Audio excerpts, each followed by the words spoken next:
So here we are with the Kiwi Design Comfort Battery Strap, and of course this video is an update. It's a minor one because the issue that we're going to talk about is going to be parasitic battery drain, but there's actually a very simple remedy here.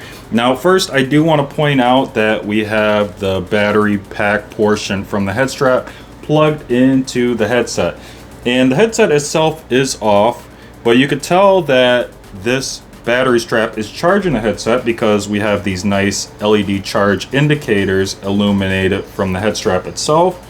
And again, the headset is off, but you can see that we have that charge indicator light glowing green there. So what tends to happen is if you have this sitting and you're not actually using it, this battery that's on the battery strap itself is slowly being drained down by the headset. Again, even though the headset itself is off, so we have the parasitic drain. Now, the good news is the solution is very simple here.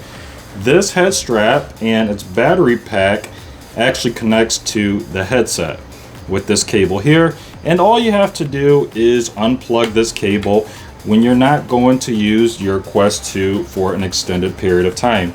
Because as you can imagine, again, if this sits for an extended period of time, your whole headset might be completely dead and you didn't even use it. Now again, the Kiwi Design Comfort Battery Head Strap is a very good head strap. And if you want to learn more about this unit, we actually unboxed, demoed, reviewed, and rated it in a previous video. And you can find that video by clicking on the card in the corner of this video.